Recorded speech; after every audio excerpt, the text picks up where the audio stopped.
Welcome back to the second hour of this week's episode of Student of the Gun Radio. And thank you for being back with us for part two. And we are happy to be able to provide that to you guys. And the only reason I am able to provide it is because of my intrepid studio engineer. And I was reminded recently that he is also the radio show producer, Jared. Jared's over there, and he's sipping on his coffee from his Texas coffee mug. And not only is it a Texas coffee mug, it came from the Republic. It came from the Republic of Texas. Jared, are you enjoying your coffee in your Republic of Texas mug over there? I am definitely enjoying my coffee. Well, Dad's over here, and ironically enough, I didn't even plan this, but the coffee that I'm enjoying is in my CSAT, Combat Shooting and Tactics Academy, cup, my mug that I got at CSAT in Nacogdoches, Texas. That's where Paul Howe has his school. If you don't know who Paul Howe is, you need to educate yourself. He is a very, very serious firearms trainer. He is a retired Master Sergeant, U.S. Army Special Forces, and he's written several books. So you want to go ahead and his latest book is, what is it called, Jared? It's called Preparing for the Fight. Yeah, I think it is. It's called, Jared's going to look up the link for you. Paul Howe's latest book, it's called Preparing for the Fight, I believe. I know Jared's got a copy on his bookshelf because I gave it to him. But anyway, the coffee mug I've got is from CSAT. I actually went down there, and I was very fortunate to be able to train with Mr. Paul Howe. I had a fantastic time, brought myself back a T-shirt and a coffee mug, and a whole lot of education in my brain housing group. And while we're at it, we might as well just go ahead and throw that out as a recommended reading of the week. It's a good book. It's a very solid read. And a lot of you guys, some of you out there, you're smiling and you're grinning because you know who Paul Howe is. Paul Howe did a little Northeast African or East African expedition back in 1993 in October. And many of you know it as Black Hawk Down, but a lot of the guys that were there call it the Battle of the Black Sea. And Paul Howe, he was one of the U.S. Army Delta Forces operators on the ground there. And in the book, this book, Preparing for the Fight, he actually uses some of his experiences from that incident and does an after-action report, things that went right, things that went wrong, things that could have been better, lessons learned. There's lots of little tidbits in that book about that. And it's a good read. Jared, you got the link up for us now? Paul Howe, Paulhowe. The search engine is failing me. It's called Leadership and Preparing for the Fight is the name of the book. Okay. It comes up when I search Paul Howe book. Mm-hmm. It comes up with about 30,000 different links, and that's none of them, to be exact. None. Type in the word Leadership and Preparing for the Fight, and you'll be able to find it. So what are we going to talk about this hour? Now, last hour we talked about a very serious subject about where we are in the nation. Do we have good cops, or do we have servants of the state? Do we have people that have separated themselves from the rest of society and decided that they're going to be an elite class and that we are the peasants and that we have to do what they say or else? And this is a scary time in the United States of America. And unfortunately, a lot of your friends and neighbors, your family members, your relatives, a lot of them aren't there yet. They don't understand it. They're I guess, Germany in 1938, 39, where they still think that, yeah, we know that people have been spreading rumors about this Hitler guy, but they're just rumors and they're just his political opponents, and that's always going to happen. But things are good. Everything's great. A lot of your relatives and your friends and coworkers, they're of that mindset. They're of the, well, I just don't believe that an organized government would ever do anything deliberately. Now, they might make mistakes now and then, but I just can't bring myself to believe that they would deliberately do things to enslave or harm the people or put them in a position where they had to be subservient. And what we're trying to do here is not beat that idea out of you, but coax it out of you, and coax it out of your friends and neighbors. So, did you get it, Jared? Yeah, I found it. Let's go ahead and make that the recommended reading this week. Let's do that. You know what? That's a great idea, and I'm glad that you brought it up. I have those sometimes. All right, so the exact title is Leadership and Preparing for the Fight, and then what's the subtitle? It's actually called Leadership and Training for the Fight, a few thoughts on leadership and training from a former special operations soldier. It's a pretty long title. So there you go. Leadership and Training for the Fight by Master Sergeant Retired Paul Howe. We're going to go ahead and put that link up for you at studentofthegunradio.com. And remember, if you want to avail yourself to all of the show notes, the show prep, like, well, where'd you guys come up with that? Or that sounds like a bunch of crap. I don't believe it. Well, okay, just go to studentofthegunradio.com. Do your due diligence there, and you can find the stories, and you can find where we have referenced them from. Now, speaking of referencing stories, wow. We've got one. This just occurred as we're recording this. Now, Jared is going on a little vacation. You guys don't know that. He's going on a little trip. Every once in a while, I let him out of the nest. I let him escape out of the net. And so what we're doing is we're putting this show together for you actually early, a couple of days before you're going to hear it. But the story that we got just occurred, and it kind of dovetails into what we've been talking about basically for the entire existence of Student of the Gun Radio, about where we are in America right now with our public schools. And this story comes to us from The Blaze, theblaze.com. And you probably have seen it by now. I'm sure it's going to be a viral video by the time you guys hear this. But I just thought I would give my thoughts on it. And if you haven't, well, congratulations. I'm going to hip you right now. Well, it seems that a father at a Cumberland County, was in Cumberland County, Tennessee, and a father walked to the school to pick up his children. And if you have kids in either public or private school, if you have kids in school, you are familiar with the pickup line. The pickup line, where you go and you get into this massive parent traffic jam. And you wait your turn to pick your children up. And you depending on where you live, there's this, and you're fortunate and you don't have to go through this, but a lot of suburban schools, a lot of people who live in cities or suburbs, you parents go through the pickup line thing. Well, apparently this school they have a specific pickup line, carpool, or, guidelines. Well, the dad decides that he's not going to pick him up in a car. He's just going to walk into the school on foot. Heaven forbid. You're going to walk in America today? Are we allowed to do that without the permission of the government? I'm not sure if you're allowed to walk. But he walks in, and he goes into the school and says, hey, I'm Bob Jones. I'm here to pick up my and his name's not Bob Jones, but I'm here to pick up my kids. And apparently the school resource officer tells him, you can't pick up your kids. Walking kids are not released until all of the car pickup kids are gone, or something along that line. And told him he couldn't get his children. Well, that is when the man's wife turns on the phone and starts recording the video of this. And the guy is standing there incredulous, and he's like, well, you have to fill out a form.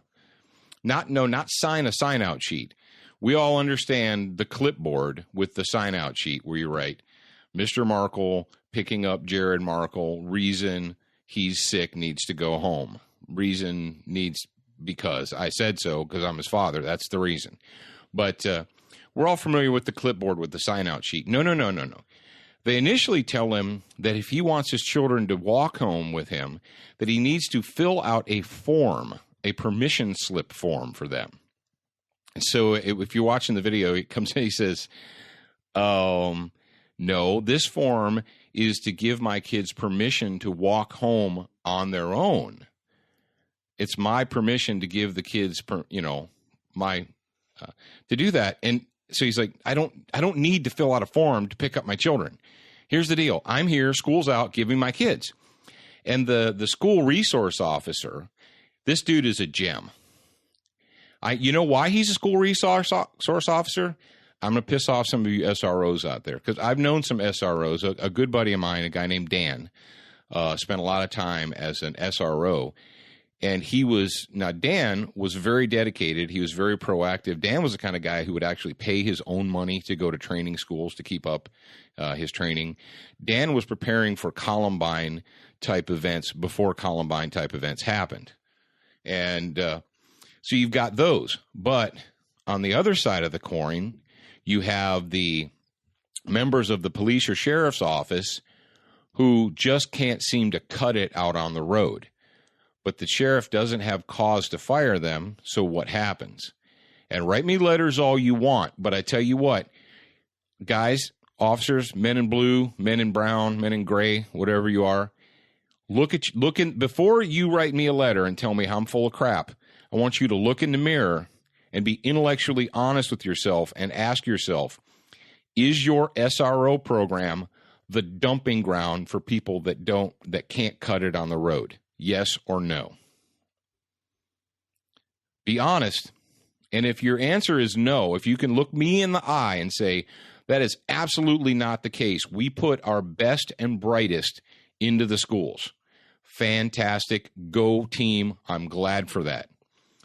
I have been around for a while, folks, and I've also seen and experienced school resource officer programs that were essentially a dumping ground.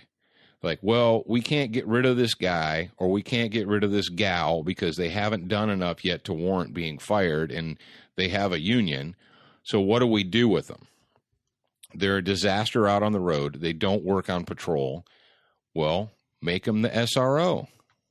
Put them at the school.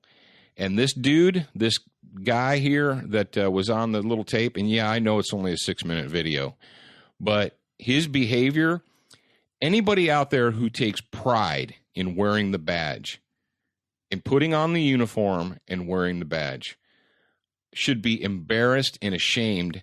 And this guy at this school in Cumberland County, Tennessee, embarrassed all those who serve with pride. Now, you got new notes for me, Jared? Anything new while I'm going here? No, I don't have any new notes for you at this moment in time. I just moved some stuff around. Sorry about that. No, I'm cool. That's cool. I wanted to make sure that if you that I didn't go too long-winded without letting you participate. No, I like to participate. Now, I've got a question, though. Last night at the gym, I was talking to this guy, and we got in a discussion about... Don't go too far away from the school thing, though. Okay, well, let's finish this topic. I wasn't sure if you're done yet or not. No. Let's finish this topic, and if we have time at the end, we will cover this. Okay, on topic, getting back on, and that's what happens. You got all this stuff swimming around in your brain. But if you haven't seen the video yet, so we have a school resource officer who tells a father, no, you can't have your kids until I say that they can be released. And therein the problem lies. Now, a lot of other stuff happens, and the SRO, the deputy, ends up arresting the father, charging him, citing him with disorderly conduct. And you're like, well, was he cussing, screaming, kicking, slamming things? No. The father called the sheriff's office to complain about the officer, couldn't get anybody on the phone to resolve the situation for him, kept telling the guy he wanted his kids. And the deputy kept telling him, we have to give you your kids, yes, but we don't have to say when. So we can give you your kids whenever we decide. And essentially that was the argument that they had. And I have to believe that, based on watching this, that the two folks were acquainted, that this SRO had a problem with the dad, had a personal problem with the father in question. So he goes ahead and arrests him, takes him out, and puts him in his police car to take him to jail. Now, what did the sheriff say on the way out to the car? What about which one? Go ahead. He said a lot of stuff. Yeah, he said a lot of stuff, but he was walking across the parking lot, and he said something to one of the other drivers or one of the other parents about... It was a woman who was videotaping. Oh, it was to her? Yeah, to her. Oh, wow. Anyway, he said something to her about calming down or she's going to go to jail too. Yeah, threatened to arrest the wife who's recording it. And what is she doing wrong? And that she said, I can record anything I want. And he said, you can't do it on school property, blah, blah, blah. All right, here's the problem. All right, number one, school property, and I'm getting a little bit sick of this, is the government uses my tax money to purchase land and then tells me that I'm a peasant and I need their permission to use the land that they bought with my money. I'm sorry, what was that again? You take my money and all my fellow citizens' money, you purchase land, you put a fence or something around it, and then you tell me I'm only allowed to use it when you give me permission. Who paid for it? Who pays for public schools? Well, that's just this. They just print that money. Didn't you know that? Oh yeah, they just print that money. That's not my money. It's magic money from Mars. It's not taxpayer money. The taxpayer is supposed to be the boss. So the end of the story is this: we've got a father who walks into the school, tells them he was there to pick up his children on foot versus in a car, and because of that, he is arrested. Now, that's where the train leaves the tracks. I've got 3 kids. 2 of them are grown now and out of school. I have 1 left in school. And I've done the school thing. I've done the kindergarten, elementary, junior high, high school thing. I've done it all. And I've picked my kids up lots of times. I'm sure you have too if you have children. When you walk into the school as the custodial parent of a child and you say, hi, this is who I am. Maybe, if you live in a large school district where for some reason they don't recognize your face, they don't know who you are. I don't have a problem giving them my license saying, yeah, my name's Paul Markle. I'm here to pick up Jared Markle. Okay. The only thing that they have to say from that point forward is, hold on 1 second. We'll go get your kid. That's it. It's not, we'll get your kid when we feel like giving you your kid. Or you go outside and stand in line and we'll get your kid whenever we decide to release him. The child is not a prisoner. It is not a hostage. The child is there to learn. And if the parent shows it, they're like, well, what's the reason? I always like that. They're like, the reason for picking up child. And I understand that they're bureaucrats and they have to have something to put in the little block. I understand that. But the reason is because I'm his father and I'm here to pick him up. End of story. We're going to play hooky and go to the movies. It doesn't matter. I don't have to present the state with a reason to pick up my child. Now, a lot of you out there are like, okay, Paul, this is one, and you reasonable people out there, I know who you are. I know you. I see you out there through my magic microphone. You're out there and you're sitting and you have your reasonable hat on. And you're saying, nah, you're getting all excited over this one single incident. That's what you're saying. Folks, this particular incident in Tennessee, and shame on Tennessee for allowing this to happen. But I guess it happens everywhere, right? We've got bad people. We've got elitist ruling class people throughout our entire society now. But this is a symptom of the disease. This is not the disease itself. That behavior of that officer in that school is a symptom of a much larger problem, a much larger disease. And that is our schools have been transformed, and it's taken a while. It didn't just happen yesterday. Our schools in the United States of America, particularly public schools, and I'm sorry if you like public schools, and I'm sorry if your wife or your husband teaches at a public school. That doesn't change the fact that across this nation, the public schools are being used as government indoctrination centers. And if you don't like that, if it's inflammatory, if it hurts your feelings, tough noogies. I'm tired of it. I'm tired of it. What I have seen and experienced firsthand from a public school system over the last 20 years, because, it was about 18 plus years ago that Jared started his career as a little kindergartner. What I've seen is a slow, it was slow when we were kids. If you're in your 30s or 40s or even 50s, it was just starting to catch on a little bit. It started now. Old guys like me and people that are older than me remember the term busing. Busing. And you tell a kid today you're like busing, and he's like, "What do you mean? Like riding a bus to school?" No, when I was a kid, and a lot of you guys older folks remember this, and I was a little kid. I mean, elementary, kindergarten, first grade age, and I remember my parents and uncles and aunts and having heated debates in the living room and the kitchen about busing. And essentially, the busing is only half of the term. It was forced busing. This is in the 1970s, late 60s, and carrying on through the 70s, when the government decided that we were going to force integrate schools, that having black kids from a black neighborhood go to a black school and white kids from a white neighborhood go to a white school, the government decided that that was a bad thing and that we had to force white kids to get on buses and ride 10, 15 miles, 20 miles to go to an inner city black neighborhood school. And then we had to load up kids from the inner city black neighborhood schools, put them on buses and drive them out and go to another. And you're like, Jared, do you know about forced busing? No, I didn't know about that. See, Jared's 23 years old, and he had no idea about forced. No, the United States government decided that it wasn't right and it wasn't fair for white kids to go to school in their neighborhood with other white kids and black kids to go to school in their neighborhood with other black kids. That they had to be put on buses and driven across town to the next town to be integrated. Forced integration. How many of you folks remember forced integration? Now, you can imagine that today, because today you're like, yeah, that's what they're all about. Forced integration. Not if you want to, not if you decide you'd like to do it. No, you have to do it.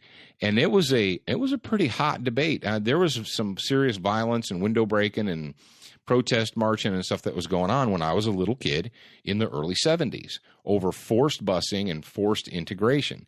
They were sending troops out to force integrate schools. And people forget about that. So the fact that we've been using schools as government indoctrination centers, you can say literally that it's been going on since the 60s and 70s. They've decided we're going to use the product that or I guess the avenue of the school to decide to teach the children what we think the children need to be taught. Well, we've encountered bullying, we've encountered small-mindedness, we've encountered incompetence, we've encountered just all kinds of, and I'm not gonna broad brush this about the schools, but let me give you a quick example. When Jared was in kindergarten, Jared started kindergarten when we were living in Florida. We were living in Sarasota, Florida, and I was working, Nancy was working part-time, and what we had is we had Jared go to school, and we every week, like Monday, we would send a check for his week's worth of lunches, and he ate lunch at school. Well, one day Jared comes home from school, and he's very upset, and he has a note about our failure to that week, that Monday, my wife had forgotten to send the lunch check. Now, keep in mind that this is well into the free and reduced lunch program. When long time ago they made the decision that schools weren't just going to be schools; they were also going to be they were going to be restaurants and feeding yards for the young skulls full of mush. And we didn't get on the free and reduced lunch program. We paid.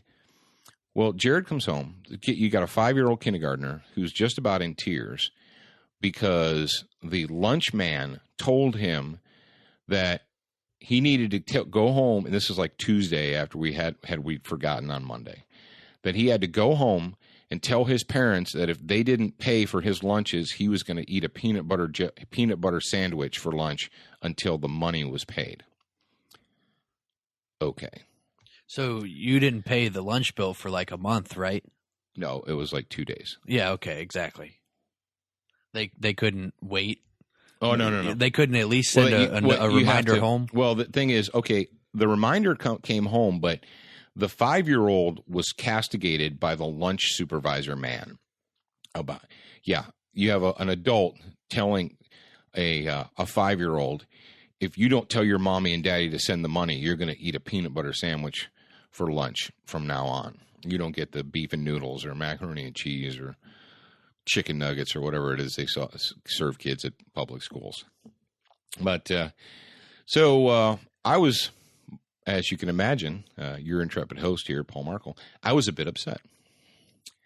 And my wife says to me, she says, no, you're not going down to the school. I'll go to the school myself, and I'll take care of it, because if you go, you'll lose your temper. How'd that work? Well, how it worked is she got there and went to the teacher, asked the teacher what that was all about. The teacher told her that that the note was not generated by her, that it was generated by the lunch supervisor, because the lunch supervisor and the lunch staff were contracted by the school district and they didn't actually work for the school. They worked for the district. So the principal of the school didn't have any authority, so to speak, over the lunch supervisor and his crew. Okay, whatever. So my wife goes to the lunch supervisor and she asks about it, and he becomes, and we're talking literally a matter of like $6.50 here. He becomes very indignant with my wife and tells her, well, if he basically says, it is what it. First, he tells her, well, I didn't send the note home, the teacher did. And my wife says, well, I already talked to the teacher, and she said it came from you, not from her, so you want to try again. So then he gets real indignant, and he tells her, well, there's the deal. If you're not paid up in the future, your kid's eating a peanut butter sandwich while everybody else eats whatever. And she gave him a few choice words and explained to him that if that ever were to occur, that she wouldn't be back, but that I would be back, and that he didn't want that. And then she came home, and I asked her, I said, so what happened? And did you lose your temper? And she admitted to me that she had lost her temper with him. But that was one of our first negative public school experiences. And now think about that. You have a school, and you have people working at the school, but you have the school, the authority at the school, which is everyone thinks, all right, the principal is the boss of the school. But because we're so convoluted in America now, the guy who runs the cafeteria doesn't work for the principal, so the principal can't discipline him. He works for some faceless bureaucrat at the school board. It's crazy. It's lunacy. We've had other situations with school, and you guys probably have too. I mean, we've talked about it here on the radio. We talked about police being called in West Virginia because a 14-year-old boy has a T-shirt on it with a picture of a rifle. So we're going to call the police to remove the child with the picture of the rifle. We've got these school terrorists terrorizing children, telling them that they chewed their freaking Pop-Tart into the shape of a gun, or suspending them for making finger guns, or kicking them out of school for bringing a little keychain fob, the size of your thumb, that they got out of a gumball machine or a claw machine that looks like a gun. It's insane. And don't tell me people, and every time one of these things happen, I mean, how many times, Jared, have we talked about this on Student of the Gun Radio on this public school terrorism? We've talked about it a lot. A lot. We talk about it a lot because a lot of times it has to do with guns. Now, this time it's not particularly with guns, but it all comes back to one centralized idea, and that is, who do the children belong to? Are we going to go back to the C word and the it takes a village to raise a child? So the children don't actually belong to the parents, that it's the collective, that the state has authority over the children, and they just allow you to shelter them and feed them when they're not doing it? Well, don't they know how to raise children better than the children's parents? Well, we've seen the competence and the exemplary behavior and the fantastic results that we get when we put a centralized bureaucracy. That much makes me want to beat my head into a concrete wall. Is ask people, what do you think about your local DMV? What do you think about the Postal Service? What do you think? And you name a government agency, a 100% government-run agency, and tell me that you think that they should be in charge of more of your life. There's so many comfortable slaves out there in the United States that have this weird reasonableness disease coupled with a comfortable slave syndrome, and they think it's a good idea to turn more of their life over to the government. Are you kidding me? And then when you don't want to, when you fight against it, what do you have to fight against? You have to fight against people who are turning your children, either they're trying to brainwash your children and convince them that guns are bad, pictures of guns are bad, finger guns are bad, Pop-Tarts in the shape of guns are bad. And this is not an accident. This is not a one-time thing. This is not a single incident. You just can't pick one single incident. No, it's a pattern of behavior across the entire United States. Now, you're like, all right, Paul, what am I supposed to do about it? I can't change it. Well, first of all, the words I can't are not in my vocabulary. And if I say I can't, call me on it, and I'll apologize. I can't is a crutch. You understand that? You were not born in the United States of America or legally immigrated to the United States of America to become an I can't, to fall back on I can't. Very rarely, only in the rarest of occasions, do the words I can't or I cannot, do those apply? Most of the time, the words I can't are really substituted for the genuine words of I'm not willing, I won't, I don't want to. There's a big difference between I can't and I don't want to, because I don't want to admits that you are refusing to change things. Now, our children, Jared graduated from high school. He graduated from a public school, made it all the way through. Congratulations, Jared. But our two youngest children spent our oldest daughter, our only daughter, did 5 years of homeschooling. And our other son is finishing up his school through homeschool right now.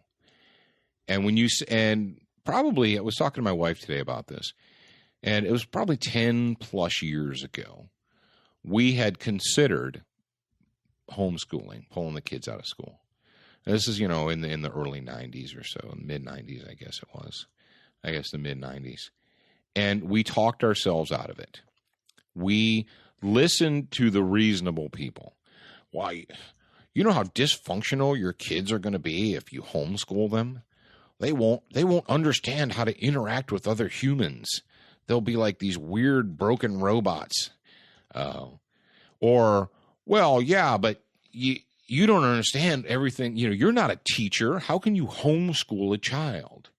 You have to, and at the time, we had imagined this whole having to go out and buy an entire Encyclopedia Britannica size stack of books. And for those of you young folks in the audience, back in the olden days, we had these big hardbound books that had pictures and words and facts in them, and they were called encyclopedias, and they were in alphabetical order.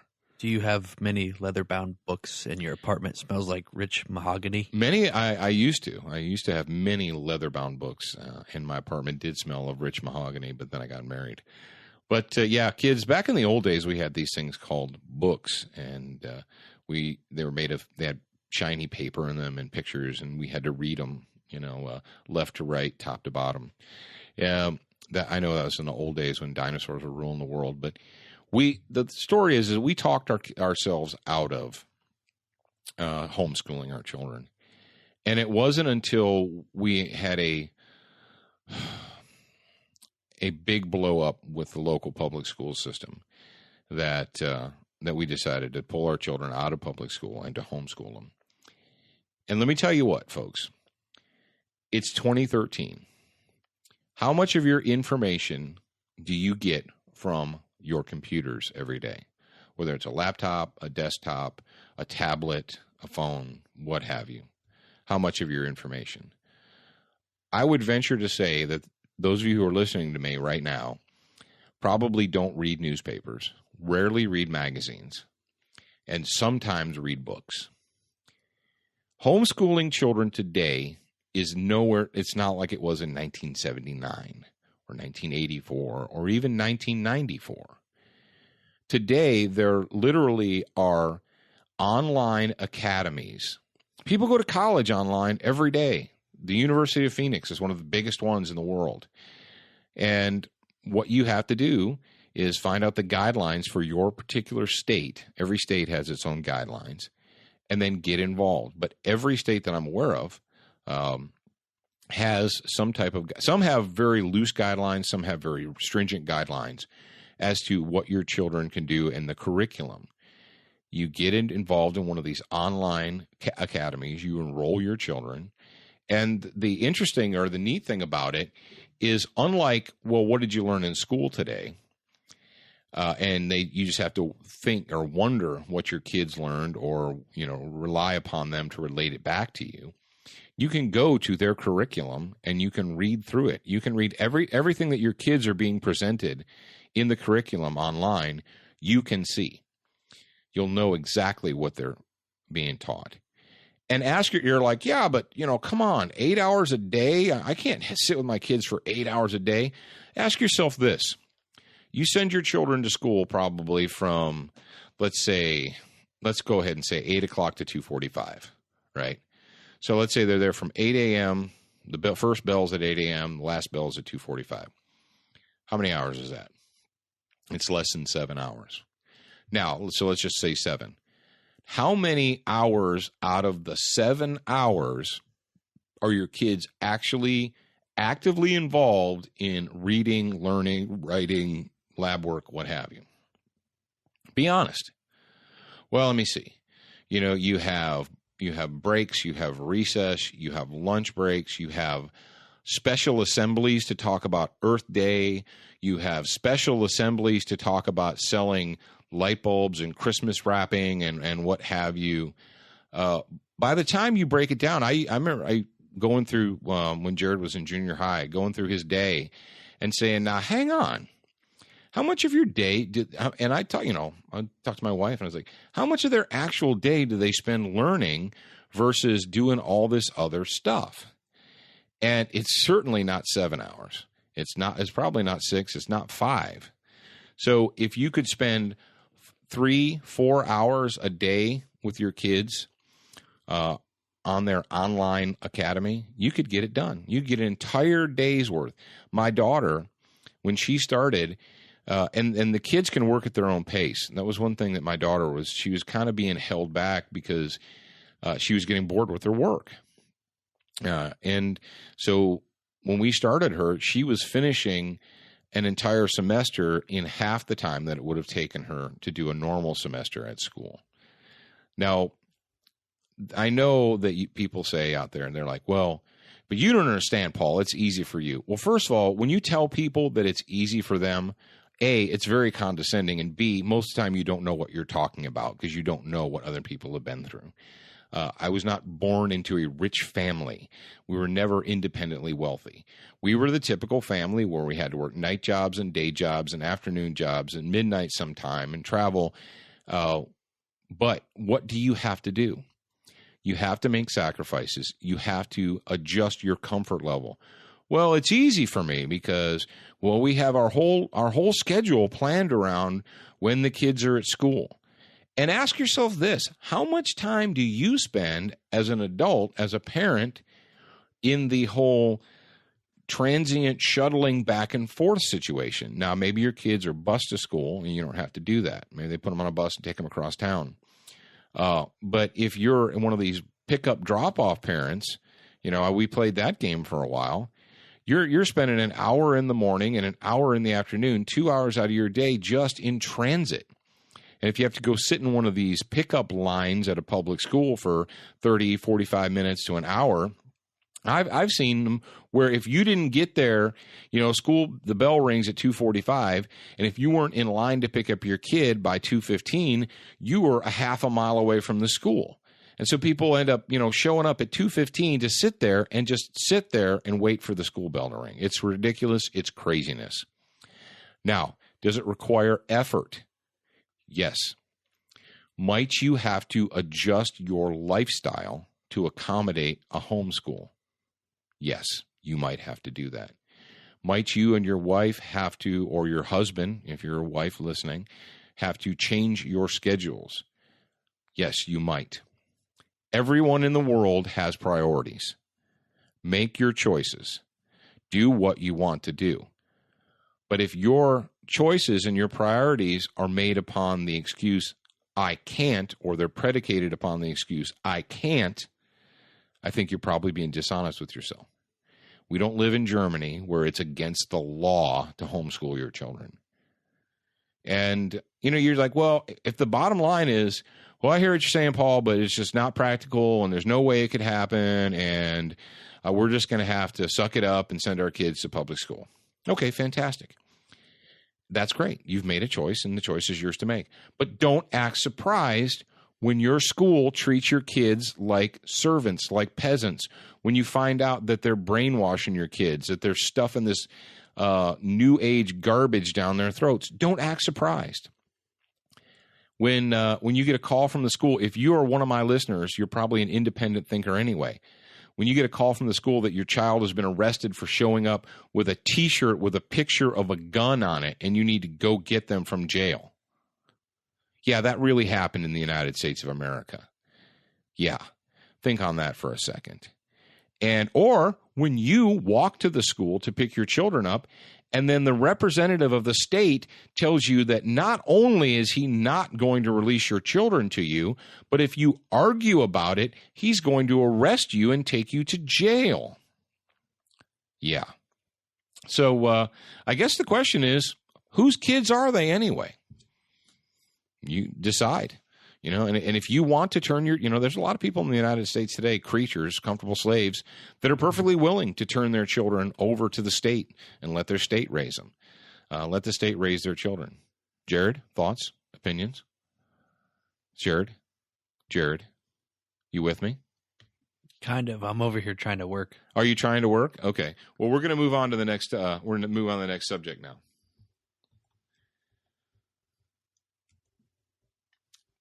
Okay, folks. Now we got this one. One of our many students of the gun.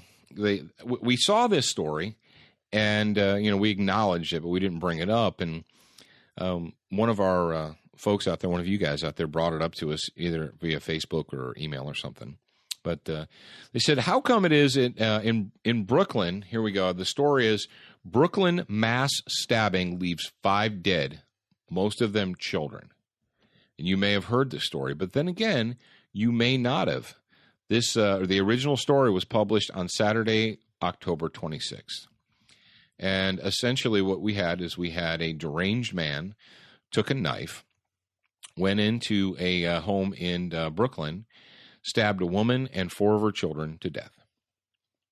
Now, if you're just now hearing about this, I'm not surprised. And why am I not surprised? Well, because there is think about this. Be intellectually honest. If the same situation would have happened and a man took a gun into an apartment, shot a mother and 4 children to death, don't you think you would know about it? Don't you think that Gabby Giffords and her sycophant husband would have been all over the news talking about it? And all the other anti-gun, big government, elitist ruling class people, don't you think they would be on all the Sunday news shows talking about, see, this proves the need. This proves the need for gun control. We cannot allow people to have these. Ban them now. Be honest. You would. You would have seen a picture of this woman and her 4 children. You would have seen their pictures tens, 20, hundreds of times on Fox and CNN and MSNBC. And if you're watching MSNBC, I don't even know why you're here, but because that's Pravda, buddy. And if you don't know what Pravda is, look it up. Oh, Jared, before I allow me a quick aside. Remember a couple shows ago where, like, you know, we say the G word, and then, you know, like, and we were excoriated for saying that. Don't tell people to G word it. And then they're like, don't, and you said, don't use Bing either. And they're like, well, what the heck are we supposed to use? All right, I'll tell you what to use. Duck, duck, go. Is that a real thing? Yeah. What, you don't know? No, what is it? It's a search engine. Do they have a? I don't understand. Is All right, it? Go over to your magical computer and type in the word duck, DUCK, DUCK, Okay. Wow. It's even got a duck. It's a search engine. So from now on, because we know that the G word they're run by liberals, and we're not going to give them any free plugs here. And we're not going to give the Y word or the B word. We're not going to give them any free plugs. So it says search anonymously, find instantly. Yeah, their whole thing is that they don't track your searches to push ads to you. You know how, like, the G word does? The G word searches, you know, they track you, and then they deliberately push ads to you based upon your searches. Click on the part that says anonymously, and then look at the Google search that they're searching and they don't want people to find out about. I clicked on anonymously. Okay, now go down. Yeah, that's pretty funny.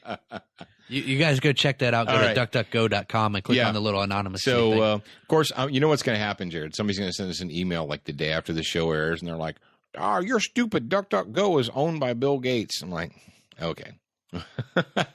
Maybe we can't get around it. But from now on, we're not going to use the G word when we tell you to look something up. We're going to say duck it.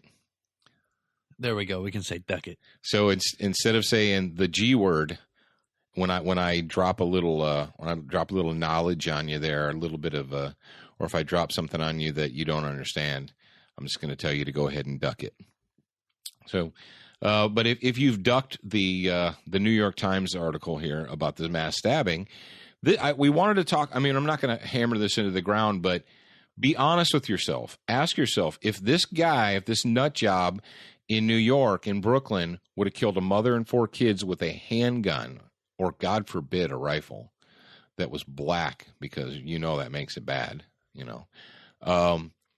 If he would have done that, wouldn't it have been everywhere constantly? Oh, and you'd have been being hammered. You would have been guilted into the ground for being unreasonable and not wanting to accept more gun control, because look what happened in Brooklyn. But they're stabbed to death, and they put it out there. It was out for a week or two, and now it's gone and it's over with. And you're never going to hear Feinstein or Evie Hudak, or who's that insane person in Denver who's got a double dose of stupid. Yeah, Diana DeGette. Benny and DeJet there. You're never going to hear them talk about this Brooklyn case. Because why? Because it doesn't fit in with their agenda of disarming you. That'll come next. See, now if this was England and that happened, they would be around beating on your door to collect your knives. Well, because in England it's against the law to have a folding knife that has a locking mechanism, because those are assault pocket knives, and we cannot allow the peasants to own assault pocket knives. Speaking of England and foreign countries, if any of you are listening from a foreign country, I would like to get your input on the crime rates over there. I would like firsthand examples or information, because that way I can build very knowledgeable arguments when I talk to people. Well, yeah, Jared, what he's mentioned is when in the United States of America, when these crybaby liberal elitists try and, they go on the disarmament bandwagon, they like to point out Australia and England and so forth and say, look at them. It's wonderful now. There's unicorns and, rainbows. And now that the people have all been disarmed and enslaved, there's no more crime. Crime just went away. And go ahead and email me your information about that if you can. If you have the time, to write me an email. It's Jared, Jarrad, at studentofthegun.com, and I would appreciate that. Okay. Now, we talked a lot, guys, we talked a lot about serious issues. We talk about a lot of serious stuff here on Student of the Gun, but we don't always want to talk about not Student of the Gun, about serious things. We want to talk about positive things. And the dailymail.com. It's a British wire service. Now, we do appreciate the Daily Mail because quite often, because the Daily Mail is not published here in the United States, they will put out stories that the big USA mainstream media would never publish because they embarrass the ruling class. They embarrass Washington, D.C. They embarrass the elitists. And so they won't put them out. But the Daily Mail will. Quite often we find out things from the Daily Mail that we wouldn't find out otherwise. I read a story from NBC, I believe it was, the other day, that actually they were siding with not themselves, which is weird. They were siding with the more conservative thinkers. Who? Yeah, NBC. I forget what the story was about. It was about the Affordable Care Act. Or lack thereof. We're not calling it Comrade Barry Care anymore because have you noticed that? If you don't believe that the newspapers and the news stories are written to deliberately affect your way of thinking, you're a fool. But for instance, did you notice that when we killed the bearded freak Osama bin Laden, that all of the stories that ran, didn't matter where, New York Times, Washington Post, any AP story, they changed the spelling of Osama bin Laden from O to U? You notice that? I noticed it immediately. And you're like, well, what's the big deal? Well, what's the big deal is why, after searching for this turd for 12 years or 11 years, we find him, kill him, whatever. And it's mainstream headlines because we're trying to get somebody reelected. And they changed the name, the spelling of the name.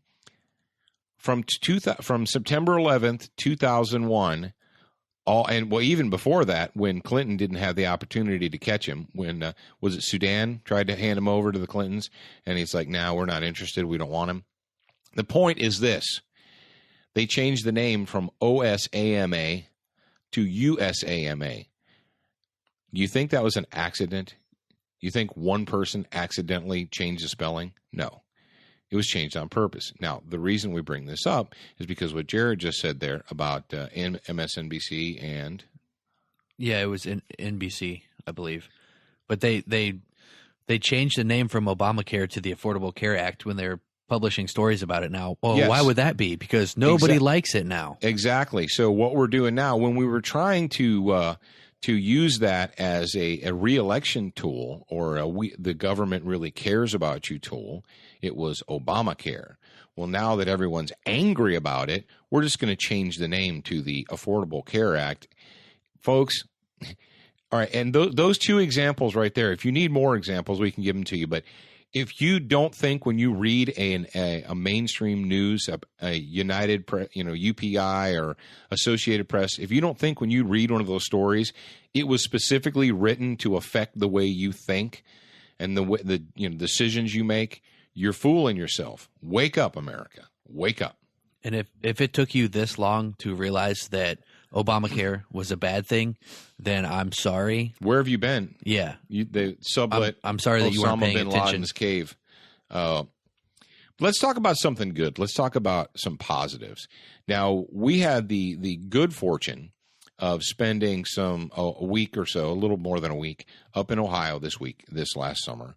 And as you know, if you're a Student of the Gun follower, if you watch the show, we recorded for the TV our adult in training specials. And the reason I'm bringing this up is because the Daily Mail ran a story and some people picked it up. It was on Facebook and what have you. And well, apparently a father in Washington State posed with pictures of himself and he was either 4 or 5 young children, little daughters, little sons, ages from like 11 to 6. And they were all, and I guess he put it on his Facebook or something, but it doesn't matter. But he had the audacity to show pictures of like his 5-year-old or 6-year-old daughter holding a pink cricket rifle, and his son holding a 20 gauge shotgun. And the Daily Mail, they put this story about Washington father, arms children. And I read some of the comments, and they made me laugh. Well, first of all, that story in and of itself is kind of a snoozer to me. Like, oh wow, they have 20 gauge shotguns and 22 long rifle crickets. They have cricket rifles in their house. So like, big deal, dude. Big deal. I hate to. If you're listening in England right now, you might want to cinch up your Pampers a little bit tighter, because I'm going to tell you something. All of my children have always had access to guns since they were old enough to go to the range with me and use them. I took my daughter to the range when she was 6. I took Jared to the range when he was 5. My youngest son, I got him a BB gun when he was 6, and took him to the range and taught him how to use it. Yes. And guess what? We have never committed any violent crimes with anything, and let alone a weapon. Yeah, none of my children are very well adjusted, thanks to their mother. They've never committed a murder, a felony, a robbery, nothing. And yet, as a matter of fact, right now, if my children wanted to hold an AK-47, well, I mean, say AK-47, they're single, they're semi-automatic. If they wanted to hold an AR-15, if they wanted to hold an evil M40 sniper rifle, they could do it. They could just come and ask me and say, "Hey, Dad, can I hold your?" And the thing is they don't. It's not a big deal to them. You want your kids to not care about guns, or to not be searching for guns, or not to be looking through your house and trying to find them when you're at work or what have you. You want them not to do that? Introduce them to them when they're young. Take away the mystery. Remove the mystery from the child. When the kids were little, we sat down at the kitchen table and we, had a rifle or a pistol or what have you, opened it, explained it, showed it to them, educated them. And after the first couple of times, like, yeah, whatever. No big deal. My kids are so jaded now by guns, I'll go and I'll pick up a new one, and they're like, yeah, whatever, Dad's got a new gun. No big deal. And I can see it if I want. No big deal. But folks, it was funny is these comments at the people, and they're like, that's why the whole world hates America. Oh, because this father in Washington lets his kids shoot? No, maybe it's because you're a bunch of damn comfortable slaves over there, and you like to walk around smoking your weird cigarettes thinking that you're not. Folks, I'm not taking advice from comfortable slaves. Sorry, not going to do it.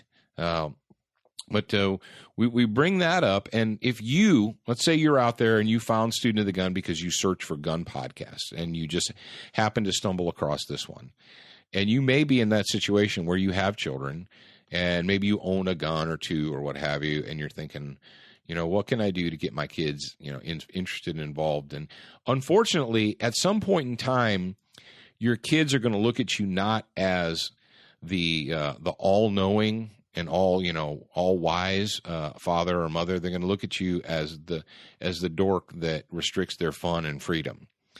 And you say, well, it would be good if there were other responsible adults that I could trust to teach my kids not only gun safety, because gun safety is, you teach them the 4 universal rules, you hammer those into their head, and you're like, okay, well, for a kid, just sitting there listening to you recite the 4 safety rules, that's not fun. It's not enjoyable. It's not something you're going to want to do. They're going to want to get out there. They're going to want to shoot the rifles, shoot the pistols, shoot the shotguns, the bows, the arrows, all that stuff. Where can we do that? Well, where you can do that is a 4-H shooting sports club. And I'm not sure where you are in America right now, but I bet you if you want to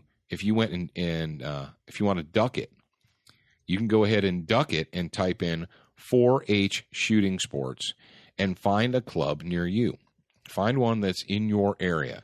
And if there isn't one, find your local 4-H extension office and call them. That's really where you want to start anyway. Just find the local 4-H extension office. You can duck it and find it. And call them up and say, hey, do you have a shooting sports club in this county, in our county? And they'll be yes or no. And if it's no, you're like, well, why not? And we've seen this, the successes, these people, the Daily Mail, if they think that this guy with his little kids holding the cricket rifles, if they're shocked by that, Jared, what do you think they would do if they walked across the bridge at Cantor's Cave and saw 30 kids standing on line with pistol shooting steel targets? They would probably drop dead. They would probably fill their Pampers. They'd have to change their Pampers or their Depends. I don't know. It depends. But they wouldn't. They would just be aghast that these barbarians are allowing their children. Let me tell you something. Kids love shooting.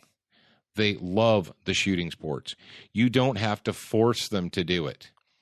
You guys how many of you out there have tried to get your kids involved in some type of an outside of home, activity, whether, whatever it is, whether it's sports or how many of you tried to get them involved in it, and they, Boy Scout, let's say Boy Scouts or this or that, and they do the drag the feet thing, or I don't want to leave my Xbox behind, or I don't want to leave my PlayStation behind. I'd rather just sit in the basement and play, PlayStation. Get your kids involved in a 4-H shooting sports club. And it's active. It teaches them responsibility. They have no other choice than to be responsible. Because the first time they behave in an irresponsible manner, they're done. That's it. It's over with.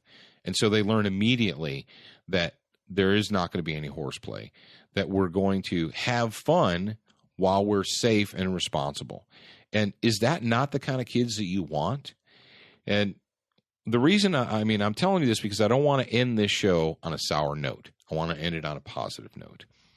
And as always, we're going to spend until the new year, at least until the new year. Right now, the 4-H shooting sports program, the Ohio 4-H shooting education camp, they have a fundraising goal, and we're trying to help them out because right now is the off season. Right now is when you do the repairs and do all that stuff that you need to do before the summertime when you got all the kids back. And so now is the time. And Midway USA has established the Midway USA Foundation, and they've set up special team pages. And if you want to donate some money, you can donate $20, $25. If you donate $25, Larry and Brenda will donate $50 to match your donation times 2. And these kids can use it. All the adults are volunteers. The adult instructors don't. Let me tell you about some good people. These adult instructors at the shooting education camp that go down there every year, there's 2 camps that they hold. Most of them, they wait all year and cash in their vacation days so they can take time off and go down and teach these kids. They don't get paid a dime to do it. They do it because they love to do it. They love to see the results of the positive kids right now we've got 10, 15 years worth of kids that are now in their 20s going on to their 30s who are 4-H shooting sports kids, and they're mature adults. And you know what? Going back to the beginning, it wasn't until I got deeply involved in 4-H and the 4-H shooting sports that I started communing with other adults that were homeschooling their kids as well. And let me tell you, from a personal experience, the homeschool children that I've encountered are some of the best behaved and generally the most intelligent kids you'll ever want to meet. So, like always, if you go to studentofthegun.radio.com, that's studentofthegunradio.com, there will be a little link right there. It says support 4-H shooting sports. All I have to do is click on it, and it'll take you where you need to go. Now, don't forget about Student of the Gun on television, Dish Network, channel 266, 7 o'clock Sunday night Eastern Time. You can go ahead and set your VCRs, or nobody sets VCRs anymore, do they, Jared? Set your DVR. Does anybody even have VCRs? I don't know. Amish do, maybe. But set your DVR, and you want to record the show. If you don't have Dish or any kind of satellites or anything like that, you can just go to studentofthegun.com. Go to studentofthegun.com and watch the material anytime you want, day or night. Tell your friends, tell your neighbors, tell your enemies. It'll make them mad. Studentofthegun.com is the media hub for Student of the Gun, or just not even media. It's the gateway. Yeah, it's the gateway. That's what my buddy Bill Frady likes to say. He said studentofthegun.com is the gateway to all things Student of the Gun, whether it's radio, TV, articles. You can buy T-shirts, you can buy books, anything you want to do. You can do it right there. So remember, guys, until we're here again with each other, you're a beginner once, but you should indeed be a student for life.